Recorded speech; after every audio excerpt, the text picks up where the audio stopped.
नमस्कार दोस्तों, मैं सचिन सिंह गौर आपका अपने YouTube में स्वागत करता हूं। थंबनेल देखकर आप समझ गए होंगे कि ये बीकानेर के शाही ट्रस्ट पर ही दूसरा वीडियो है।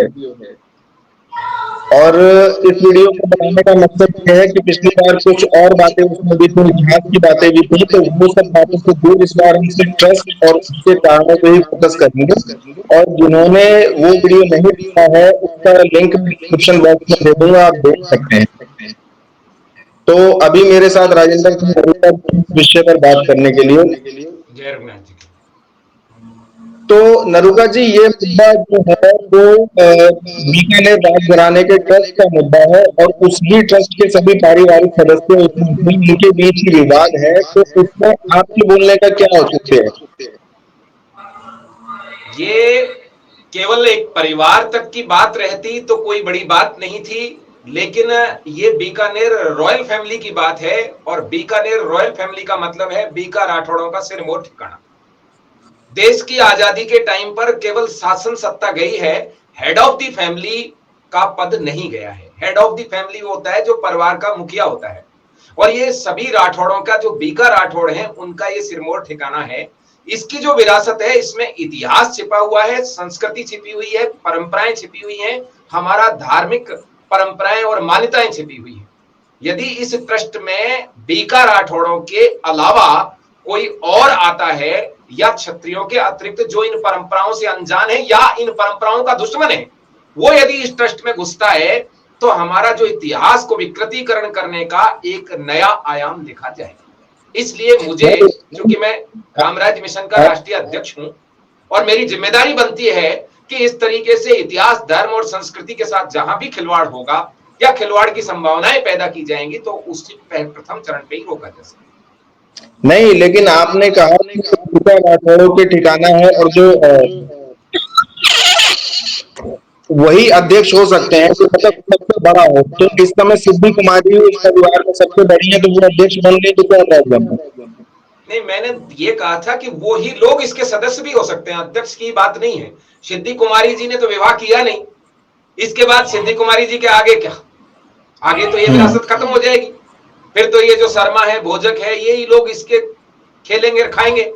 और हमें पूरा अंदेशा है कि हमारी जो क्षत्रिय समाज की मूल जो शक्ति है वो है विरासत, और विरासत के ये जीते जाते ऐतिहासिक प्रमाण हैं, और इन प्रमाणों के साथ छेड़छाड़ होगी, क्योंकि जो लगाव एक क्षत्रिय का इन धर्म, परंपरा और इतिहास के जो ये गढ़ और किले हैं, वो लगाव किसी और का नहीं हो सकता, क्योंकि क्षत्रियों के पूर्वजों का रक्त और माताओं के जौहर की आग की तपिश इनके अंदर जुड़ी हुई है, जिसको कोई और महसूस नहीं कर सकता।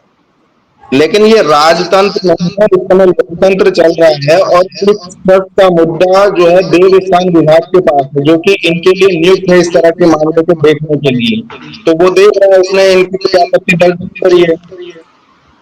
राजतंत्र की और लोकतंत्र की तो कोई बात ही नहीं है, बात विरासत की है। क्या विरासत लोकतंत्र में मायने नहीं रखती? क्या हमारे परिवार की चीजें, हमारी पारिवारिक संपत्ति, हमारी मान्यताएं, परंपराएं, राज्य के नीति निर्देशक तत्व, प्रिंसिपल ऑफ डायरेक्टिव्स हमें लागू नहीं है? क्या हम अपनी विरासत को, अपने ऐतिहासिक प्रमाणों को नहीं बचा के रख सकते?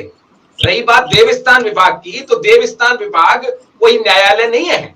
देवस्थान विभाग राजस्थान सरकार का एक विभाग है, और राजस्थान सरकार या केंद्र सरकार या अन्य पार्टियां इस बात को भली भांति जानते हैं कि जब तक क्षत्रिय के इतिहास को विकृत नहीं किया जाएगा, इसका स्वाभिमान इससे अलग नहीं होगा, तब तक चाहे कितना ही लोकतंत्र हो, लोकतंत्र में भी ये समाज में हीरो बनकर रहेगा। सिद्धि कुमारी की जीत का राज भी यही है कि वो बीकानेर रॉयल फैमिली से रिलेटेड है। नहीं, लेकिन हनुवंत सिंह जो इसके मेंबर थे, बीका जो कानू सिंह ट्रस्ट फंड है उसके, वो हाई कोर्ट जा चुके हैं और हाई कोर्ट ने 27 अगस्त को फैसला दिया है कि ट्रस्ट जो है 50,000 रुपए एक महीने में इससे ज्यादा नहीं निकाल सकता और कोई खरीद फरोख्त नहीं कर सकता है। तो ये मैटर तो ऑलरेडी वो हाई कोर्ट में ये केस लेके गए थे, चूंकि ये मुद्दा विवादित है, इसलिए इस मुद्दे पर हाई कोर्ट में ये याचिका लगाई है कि जो देवस्थान विभाग ने हमारी याचिका, यानी सिद्धि कुमार इनकी राज्य राज्यश्री कुमारी जी की और हनुमंत सिंह जी की याचिका खारिज की, कि ये ठीक किया इन्होंने ट्रस्ट में विजातियों को और बाहरी लोगों को लेकर, तो वो इस बात के लिए गए थे कि ये इसको खुर्द-बुर्द ना कर दे। हाई कोर्ट में इस बात के लिए गए थे कि इसको खुर्द-बुर्द ना कर दें, इनको पाबंद किया जाए जब तक कि अंतिम फैसला ये ना हो कि ये ट्रस्ट के सदस्य बनने लायक हैं या नहीं।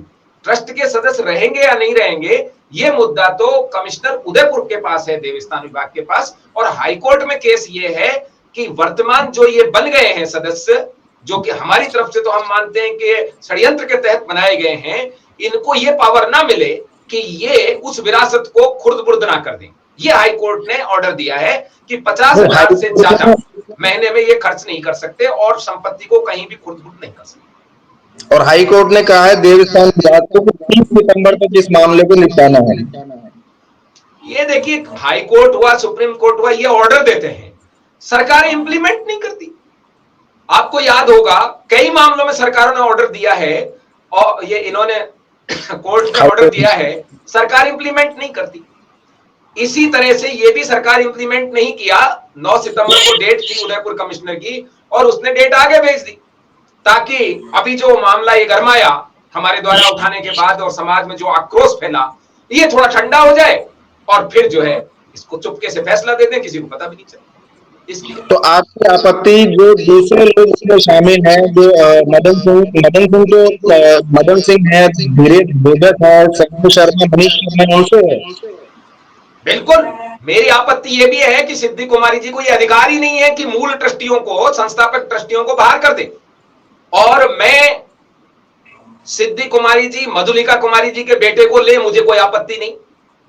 उस परिवार के किसी मेंबर को ले, कोई आपत्ति नहीं। महाराज नरेंद्र सिंह जी के छोटे भाई अमर सिंह जी के परिवार के लोगों को ले, मुझे कोई आपत्ति नहीं। ये जो विजातियों को लिया गया है, इस पर आपत्ति है। और यह भी जानना चाहता हूं कि इनकी क्या योग्यता देखी गई ऐसी कि इनको ट्रस्ट में रखा गया। भाई इनने कभी सर कटाया इनके पूर्वजों ने, या कोई योगदान हो बीकानेर स्टेट में, या क्या कारण है, यह जानना भी एक जरूरी है। किसी बीका ठिकानेदार को ना लेकर, उस फैमिली से किसी को ना लेकर अचानक उठा करके आप इनको लेते हैं, वो क्यों लेते हैं? कोई तो षड्यंत्र है। तो इनसे आपको डर क्या है? मुझे डर, इनको डर है हमसे। इनसे ये क्या कर सकते हैं, वो ये चीज है कि ये ऐतिहासिक प्रमाणों को मिटाएंगे। आपको याद होगा चित्तौड़गढ़ जो है किला, वो इस समय राजस्थान टूरिज्म डेवलपमेंट के पास है, और वहां इन उड़दंगियों ने एक मिरर लगा दिया कि ये वो शीशा था जिसके अंदर माता पद्मनी जी ने चेहरा दिखाया था उसको। बताइए आप क्यों? क्योंकि इनके हाथ पड़ गया वो। अब ये मन में आए जैसे लिखे, बाद में वो हमारे बच्चों ने जाके तोड़ा उसको और अब वो हटाए वहां से। इसी तरीके से ये एक एक चीज को, हम सब भी तो इतिहास की सारी चीजों को नहीं जानते ना, ये एक एक प्रमाण को मिटा देंगे और कुछ नया ही इतिहास मिलेगा।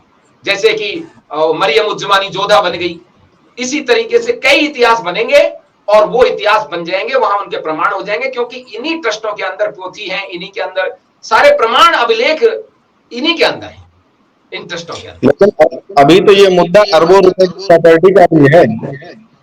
नहीं, प्रॉपर्टी का है तो भी यदि अपन देखें तो प्रॉपर्टी उनकी होनी चाहिए जिन्होंने सर कटाया। ये लोग मालिक थोड़ी, ये केयर टेकर है ना। रॉयल फैमिलीज जो है, मैंने पिछले वीडियो में बताया था, हमारे यहां परंपरा है कि बड़े के पास में ये अधिकार रहता है केयर टेकिंग का, कस्टोडियन का। मतलब उसको आगे भेजना है, नेक्स्ट पीढ़ी को देना है, न कि उसको उस जाति से ही बाहर फेंक दिया जाए। ये अधिकार न सिद्धि कुमारी को है न किसी और को है। ये अधिकार सिर्फ इनको बनाए रखने का है और अगली पीढ़ी को सौंपने का है। जो पीढ़ी का होगा उसको सौंप दी जाएगी। तो बीकानेर के जो पूर्व सांसद रहे होंगे या बीका राठौड़ के जो और लोग हैं, वो इसमें कोई ऑब्जेक्शन कर सकते हैं आज के समय में? आपको लगता है ऐसा? देखिए, हमारा समाज सोता रहता है, उसको जगाना पड़ता है। अब बीका राठौड़ आंदोलित हैं, उद्वेलित हैं और वो सटीक रिजल्ट देंगे। अब इनको बिल्कुल एकदम सही चीज वो बता के देंगे कि इसमें सही क्या होना है, और मेरा काम सिर्फ उनको जगाने मात्र तक है। उनके जगने के बाद वो अपने आप सारा काम कर लेंगे। नहीं, पर पालन तो लोकतंत्र के कानून का नियमों का ही होगा ना। लोकतंत्र कहां आड़े आ रहा है इसमें? नहीं, इसमें लोकतंत्र कहां आड़े आ रहा है? Head of the family, family decide करेगी ना। फैमिली का मतलब 3 आदमी होते हैं क्या? फैमिली तो पूरी बीका राठौड़ की फैमिली है ना। फैमिली का मतलब वही है ना जो राज परिवार है। नहीं नहीं, ऐसा कुछ नहीं है। वो राज परिवार की पर्सनल प्रॉपर्टी नहीं है, संपत्ति का अधिकार समाप्त हो चुका बहुत पहले। और संपत्ति कुछ का लोगों अधिकार को नहीं है सुना किसी है को भी। कि राजेश्वरी कुमारी जो है उनका विवाह हो चुका है, वो वैसे भी अब संबंधित नहीं है इससे। क्या मतलब? मतलब उनका विवाह दूसरे परिवार में हुआ है। तो बेटी को तो अधिकार होता ही है ना, बेटी का तो। अब आप अभी तो लोकतंत्र और कानून की बात कर रहे थे, तो क्या बेटी का अधिकार नहीं रहेगा कानून में? हम कब मना कर रहे हैं बेटी का? सिद्धि कुमारी भी बेटी है, बेटी का अधिकार है तभी तो मिल रहा है ना सिद्धि कुमारी को। चाहे जो सिद्धि कुमारी का अधिकार है वही राजश्री कुमारी का है, वही मधुलिका कुमारी का है। ये अधिकार तो है ही, उनको भी तो है। विवाह होने से क्या ये अधिकार मिट जाए? विजातीय में विवाह होने से भी नहीं मिट रहा लोगों का अधिकार, तो उनको विवाह करने से क्यों मिट जाएगा? तो आपको क्या लगता है इसके पीछे भाजपा का षड्यंत्र है? इसके पीछे उन लोगों का षड्यंत्र है जो इतिहास विकृतिकरण का काम कर रहे हैं। भारतीय जनता पार्टी क्षत्रियों के उभरती हुई संस्कृति को किसी भी हालत में मटियामेट करना चाहती है। यह उसका नियम है कि वो कास्टलेस सोसाइटी की स्थापना करना चाहती है, और ये क्षत्रिय उसमें आड़े आ रहे हैं, और क्षत्रियों के साथ उनकी विरासत आड़े आती है। इसको बिगाड़ दिया जाए, ऐसा प्रमाण दे दिया जाए, ऐसे क्षत्रियों में जो कलंकित चेहरे हैं उनको भारतीय जनता पार्टी माथे पे बैठाती है। नाम नहीं लेना चाहता, लेकिन उनको तुरंत माथे पे बैठा लेती है। और सिद्धि कुमारी को भी इसका पुरस्कार मिलेगा, जिस तरीके का इसने काम किया है कि परिवार से अलग करके दूसरे विजातियों को लिया है। बहुत जल्दी शायद मिनिस्टर बना दिया जाए उनको। ये भारतीय जनता पार्टी की फितरत रही है कि हमारा समाज जिसे बहिष्कृत करता है, जिसको आउट करता है, जिसको, जो हमारे समाज का सबसे लांछित चेहरा होता है, उसको सबसे ऊपर बिठाती है भारतीय जनता पार्टी। इसलिए अब इन लोगों को, भारतीय जनता पार्टी के जो राजपूत नेता हैं, उन्होंने भी ये सोच लिया है कि यदि अपने को और सीढ़ी चढ़नी है तो समाज में कहीं न कहीं कोई न कोई चोट कर दो। ये सिस्टम है। नहीं तो तो भारतीय फिर जनता पार्टी कांग्रेस अलग अलग नहीं, इस मामले में दोनों सगी बहन है। कांग्रेस ने क्या किया? दोनों बहन एक ही है ना। कांग्रेस की तो नाजायज औलाद है भारतीय जनता पार्टी। कांग्रेस ने क्या किया, ये बीजेपी वालों से पूछो, बीजेपी वालों ने क्या किया, कांग्रेस से पूछो। तो जब फिर हम इसका बात हल करते कैसे हैं एक निकलेगा? पार्टी की, इसका अर्थ ये नहीं होता हम दूसरी पार्टी के समर्थक हैं। हम सबसे पहले ये बता रहे हैं, भारतीय जनता पार्टी और कांग्रेस को कोई यदि अलग अलग समझता है तो दुनिया में उससे कोई मूर्ख नहीं है। भारतीय जनता पार्टी ही कांग्रेस है, कांग्रेस ही भारतीय जनता पार्टी। शक्तिमान ही गंगाधर है, गंगाधर ही शक्तिमान है। ये संजय गांधी का जो लड़का है, फिरोज, क्या है उसका नाम, वरुण, वो कौन सी पार्टी में है? भारतीय जनता पार्टी में है ना। संजय गांधी का बेटा नहीं है वो, इंदिरा गांधी का पोता नहीं है। और ज्योतिरादित्य सिंधिया किसमें है? बीजेपी में। जो भी अभी किरण चौधरी किसमें? बीजेपी में। तो हम कब समझेंगे कि भारतीय जनता पार्टी और कांग्रेस ट्रांसफरेबल है? इधर से उधर, इधर से इधर कोई भी आ जा सकता है, एक ही पार्टी है ये दोनों, इनमें कोई अंतर नहीं है। तो मतलब अब इस मुद्दे, मतलब इसके दूरगामी परिणाम क्या दिखते हैं? क्योंकि ये है तो एक ही तरफ का मामला बीकानेर बाग घराने का, लेकिन इसके दूरगामी दूरगामी परिणाम परिणाम यह क्या है है? कि जो हमारे ये ऐतिहासिक प्रमाण हैं, जीते जाते मॉन्यूमेंट्स हैं, ये गढ़ किले हैं, इसको सरकार हस्तगत करना चाहती है। कोई सी की भी सरकार आ जाए वो उसके हो जाएंगे। पहले उस समय ये लेते तो ये पिटते। कांग्रेस उस समय भी लेना चाहती थी, लेकिन उस समय जनता बहुत नजदीक थी। ऐसे धीरे धीरे स्टेप बाय स्टेप चलते हैं ये। अभी आज बीकानेर के किया है भाई, में तो विवादित हो गया, हम हड़प लेते हैं। देवस्थान विभाग को अधिकार है, कोई विवादित चीज हो तो उसको वो अपनी तरफ से रिसीवर बैठा दे, वो बैठा देगा। फिर उदयपुर में भी चल रहा है, महाराणा साहब के और महाराजा अरविंद सिंह जी के बीच में, फिर उस पर कब्जा कर लेंगे। फिर जोधपुर में कर लेंगे, फिर जो है जयपुर में कर लेंगे, क्योंकि उसके भी 3 हिस्से हो चुके। फिर अलवर में कर लेंगे। फिर ऐसे धीरे धीरे धीरे धीरे सब पे कब्जा कर लेंगे ये, ताकि ये कोई ऐतिहासिक प्रमाण नहीं रहे। फिर उनको अपने हिसाब से सेट करेंगे कि सम्राट पृथ्वीराज चौहान गुर्जर थे और महाराजा नंगपाल तोमर जाट थे। फिर लिखेंगे सम्राट मिहिर भोज प्रतिहार तो गुर्जर थे, क्योंकि प्रतिहार गुर्जर प्रतिहार कुल लिखा हुआ। फिर ये अपने हिसाब से सेट करेंगे, क्योंकि अभी कोर्टों में हमने प्रमाण दिए थे ना कि ये फैमिली है, ये वो है, तो उसको खुर्द बुर्द करके बिगाड़ना चाहती है सरकारें, कोई सी भी पार्टी हो। बीजेपी अभी है, बीजेपी इस समय स्पीड में है कि भाई जल्दी से जल्दी बिगाड़ दें, ये अपने को अच्छा चांस मिला है। क्योंकि जब बीजेपी बिगाड़ती है ना तो राजपूतों को पता होता नहीं चलता है। उनको ये लगता है कि अभी शायद ठीक ही हो रहा है, राष्ट्र के लिए हो रहा है, हिंदू के लिए हो रहा है। इस तरीके से भारतीय जनता पार्टी एक, देखो सारी पार्टियां अपने अपने मतदाता को वफादार होती हैं। उठ के मतदाता के लिए कुछ भी करती हैं वो। राहुल गांधी राम जन्मभूमि में प्राण प्रतिष्ठा में इसलिए नहीं गया कि मुसलमान नाराज नहीं हो जाए, उसका कोर वोटर है, नहीं गया। इसी तरीके से सब पार्टियां कभी भी किसी अहीर का कोई मुद्दा होगा, मुलायम सिंह ना बोले, लालू ना बोले, ऐसा हो नहीं सकता। अभी मायावती जी दलित के मुद्दे पे ना बोले, ऐसा हो नहीं सकता था। चौधरी ओम प्रकाश चौटाला, हुडा, दीपेंद्र हुडा ना बोले, ऐसा हो नहीं सकता जाट का मुद्दा। ऐसे ही सारी पार्टियां अपने कोर वोटर की वफादार है। जिसके साथ शादी हुई उसके साथ पतिव्रता नारी की तरह लगी हुई है। लेकिन भारतीय जनता पार्टी उस बदचलन औरत के साथ है, उस बदचलन औरत की तरह है जिसका विवाह तो हुआ किसी से, यानी मतदाता तो कोई और है कोर वोटर, लेकिन वो हर उस व्यक्ति के पास जाती है जो उसका मतदाता है और उसकी वफादार बन के रहती है। और जब मूल मतदाता इससे कुछ कहता है तो उससे कहती है तेरी बदनामी होगी, चुपचाप पड़ा रहे। ये नहीं, फितरत है पार्टी। लेकिन भारतीय जनता पार्टी में शुरू से ही राजपूत नेता रहे हैं और बड़े बड़े पद पे रहे हैं और आज भी हैं, और प्रदेश स्तर पर भी है, राजस्थान में भी है। तो वो लोग क्यों नहीं बोलते हैं इस तरह के विषय पर? वो इस तरह का षड्यंत्र क्यों चुपचाप देख रहे हैं?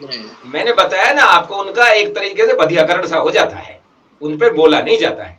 और उनको यह भी पता चल गया है कि समाज के विरुद्ध बोलेंगे तो आगे तरक्की होगी, समाज के पक्ष में बोलेंगे तो तरक्की नहीं होगी। कई लोगों ने समाज के पक्ष में बोला, उनको भारतीय जनता पार्टी ने बर्बाद कर दिया। आनंद मोहन सिंह जी ने बीच लोकसभा में लालू को छोड़कर वाजपेयी जी का साथ केवल भैरव सिंह जी के कहने पर दिया। फिर क्या हुआ, फिर उन्होंने कितना सफर किया और आज फिर उन्हीं की इनको जरूरत पड़ गई। तो मेरा कहने का मतलब यह है कि भारतीय जनता पार्टी में स्वाभिमानी आदमी का स्वाभिमान को मार के रखते हैं। भारतीय जनता पार्टी के कई मुद्दे पर अपन पहले भी चर्चा कर चुके हैं। सारे लोग हारते हैं, तीसरा स्थान आता है लोगों का, उनको राज्यसभा भेजती है, लोकसभा भेजती है, मंत्री बनाती है। भागीरथ चौधरी राजस्थान से और राजेंद्र राठौड़ थोड़े से वोट से षड्यंत्र के तहत हराए गए, बस घर ही बैठे, बूढ़े ही हो जाएंगे, राजनीतिक मौत की ओर धकेल दिया गया। जबकि हर हारे हुए को ये सेट करते हैं। वो रवनीत सिंह बिट्टू हार गया, मंत्री भी बना दिया और राज्यसभा में भी भेज दिया। तो इसलिए भारतीय जनता पार्टी की तो आप ना बात करें राजपूतों को लेकर तो ही ठीक है। अभी राजपूत समाज के युवाओं को तो पता चल गया, बुजुर्गों को अभी नहीं पता चला। युवाओं को तो पता भी चल गया और ये भी पता चल गया कि रामद्रोही भी हैं। पर राजपूत समाज का मैक्सिमम वोट अभी भी बीजेपी को ही जा रहा है। ये ऐसा कह कर आपके कुछ लोगों को और आप करोगे कि जा रहा है जा रहा है, अब कुछ नहीं जा रहा, अब वो जा रहा है जिनमें दिमाग का थोड़ा कमी है या जो भी सोए हुए हैं। मैक्सिमम अभी राजपूत समाज कैंडिडेट देख करके वोट करने लगा। अब हरियाणा का चुनाव है, आपको पता लग जाएगा, कैंडिडेट देखकर वोट कर रहा है। अपना आदमी है उसको वोट देगा, अपना विरोधी आदमी है, अपना शत्रु है, वो कोई सी भी पार्टी का उसको ठिकाने लगाएगा। उसकी ताकत होगी लगाएगा, नहीं ताकत होगी, अब कई जगह 2% वोट है, वहां नहीं कर पाएगा, कुछ तो नहीं कर पाएगा, लेकिन रहेगा विरोध भी। अब युवा ने अंगड़ाई ले ली है और इस समय पहली बार बीजेपी से छिटका है छतरी। और दुर्भाग्य यह है कि हमारे पास कोई विकल्प नहीं है, इसलिए दिशाहीन है। बहुत जल्दी विकल्प भी बनेंगे। लेकिन इतना आसानी से ये पार्टी राजनीतियों को दरकिनार क्यों कर देती हैं और इस तरह से जैसे ट्रस्ट के साथ छेड़छाड़ करते हैं? आप बता रहे हैं और भी ट्रस्ट जिनके साथ कर सकते हैं, तो ये सब इतना आसान क्यों है? वो भी उस समाज के लिए जो कि सत्ता में हजारों वर्षों तक रहा है, चेक वो इतना करती टकोड़ा बेवकूफ। मार मार के देखती है ठाकर के कि अभी मर गया कि जिंदा है, मर गया कि जिंदा है। हर टकोड़े पे यदि जीवित हुआ तो फिर चल हो जाएगा। पद्मावत फिल्म में जानबूझ के प्रसून जोशी तो है इनका उस समय चेयरमैन था उसका, और ये हाँ, और इसके मिनिस्टर थी स्मृति ईरानी, और आपको पता है बंसाली बहुत क्लोज है इनका, उसको अवार्ड भी दिया इन्होंने, उससे फिल्म बनवाई इन्होंने।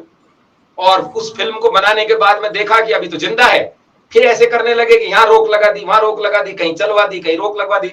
सुप्रीम कोर्ट ने तो ऑर्डर दिया कि नहीं चलनी चाहिए फिल्म, और ये खुश हो गए, सुप्रीम कोर्ट का ऑर्डर आ गया। सुप्रीम कोर्ट का तो ऑर्डर आया था SC/ST वाले एट्रोसिटी एक्ट पे भी, फिर क्यों नहीं खुश हुए कि ऑर्डर आ गया, फिर क्यों उसको बदलने चल दिए? सुप्रीम कोर्ट के तो अभी भी खिलाफ इन्होंने पूरे देश में बंद करवाया सारी पार्टियों ने मिलकर। तो ये सुप्रीम कोर्ट को केवल सेलेक्टिव चीज में मानेंगे, जहां क्षत्रियों का विरोध हो और सरकार उसमें तेजी से मान लेगी सुप्रीम कोर्ट को। जहां क्षत्रियों के दूसरों का विरोध होगा वहां तुरंत उन्हीं को कहेगी तुम बंद करो, और सरकार तुमसे बंद करवाएगी, जैसे अभी करवाया था थोड़े दिन पहले। तो कुल मिलाकर आप इस ट्रस्ट कुमारी को नहीं बीजेपी को देख रहे हैं? बीजेपी मूल है, सिद्धि कुमारी उनका खिलौना है, उनके आधार पर काम कर रही है, क्योंकि सिद्धि कुमारी और बीजेपी को यदि आप अलग अलग देखते हैं तो यह भी एक भूल होगी। बीजेपी की एमएलए हैं, तीसरी बार एमएलए हैं, और वो जो कर रही हैं वो यदि सिद्धि कुमारी 15 साल पहले करती तो आप कह सकते थे सिद्धि कुमारी कर रही है। अब 15 साल से बीजेपी की खासम खास है और लेना नहीं चाहता। कई नाम और भी हैं यहाँ, कई रानी महारानी कुमरानी फलानी ठकरानी पकरानी कई पड़ी हैं ऐसी जो इसमें साथ मिली हुई हैं, और समय आएगा जब उनको भी हम लोग बिल्कुल नकाब उनका उतारेंगे। और ये सब मिलके कर रहे हैं, और ये सब भारतीय जनता पार्टी और इस समय सत्ता में कांग्रेस ने तो जो करना था वो कर लिया, मैक्सिमम कर लिया, उसकी तो कोई कंपेयरिंग किसी से भी नहीं है। लेकिन ये भी वही कर रहे हैं जो कांग्रेस कर रही है। ये आप दिया कुमारी के बारे में बोल रहे हैं? मैं किसी कुमारी के बारे में नहीं बोल रहा, लेकिन मैं बता रहा हूं आपको, समय अनुसार सब पता चल जाएगा जब टाइम आएगा, जब इस चीज का जिक्र हो जाएगा। जी, तो अब इसमें और क्या आप मतलब अपनी तरफ से क्या ऐड करना चाहेंगे, क्या बोलना चाहेंगे? इस ट्रस्ट के कारण क्या घातक परिणाम आ सकते हैं? मैं सिर्फ ये चाहता हूं उस ट्रस्ट में सिद्धि कुमारी रहे, मधुलिका कुमारी रहे, खुद सिद्धि कुमारी जी रहे और महिमा रहे, लेकिन आगे क्या होना है उस ट्रस्ट में उसकी भी चीज बन जाए कि आगे भी इस फैमिली के ब्लड रिलेशन के अतिरिक्त कोई और व्यक्ति स्वीकार नहीं होगा। एक बात, यदि किसी और को लेना भी पड़ जाए तो वो बीकानेर रॉयल फैमिली का नियरेस्ट ब्लड लाइन का हो, जैसे महाराज अमर सिंह जी हैं या और ठिकाने जहां से कि ये गोद आते हैं उनमें से लिया जाए। और यदि वो कोई भी ना बचे, अयोग्य सिद्ध हो जाए, तो अन्य बीकाओं को लिया जाए, और सारे बीका योग मान लिए जाए तो अन्य राठौड़ों से लिया जाए। और ये मान लो आपकी राठौड़ में कोई योग नहीं है तो कोई और क्षत्रिय ले लिया जाए, पर गैर क्षत्रिय को इस कभी भी इसके अंदर नहीं लिया जाए। मैं सिर्फ ये चाहता हूं। जी, तो आपको नहीं लगता कि राजश्री कुमारी को भी एक मुहिम चलानी चाहिए इस तरह के सिर्फ कोर्ट के भरोसे या वो देवस्थान बेचारी विभाग के थोड़ी सी भरोसे? बेबस टाइप की हैं कि इस समय इतने दिन तक इन लोगों की कमी तो ये रहती है कि समाज से जुड़े के नहीं रहते। अब ऐसे मुद्दे पर उन्हें ये लगता है कि कैसे समाज में हम एक्सपोज करें बात को, तो उसके लिए तो हम जैसे लोग हैं जो सही बात को समाज तक पहुंचाएं। और सिद्धि कुमारी जी के तो उसका राजश्री कुमारी जी का तो इतना ही है कि वो हम लोगों तक संपर्क में आई और हमें पूरी बात बताई, तो फिर हम बता रहे हैं इसको, क्योंकि लोगों को बात बताने का, एक्सप्लेन करने का भी एक तरीका होता है। हर व्यक्ति उस बात को अपील करा सके नहीं पहुंच पाता, तो इसलिए मुझे इसमें आगे आना पड़ा और मुझे लगा कि इसमें अन्याय हो रहा है, और मैं तो अन्याय के लिए, तो अन्याय के खिलाफ तो हमेशा खड़ा रहूं। जी, तो कुल मिलाकर के लगता है कि पूरा मुद्दा एक्सप्लेन हो गया है, जो देखेगा उसको समझ आ जाएगा और इसमें आगे क्या डेवलपमेंट होगी उस पर हम चर्चा करते रहेंगे। जी, जी, बहुत बहुत धन्यवाद।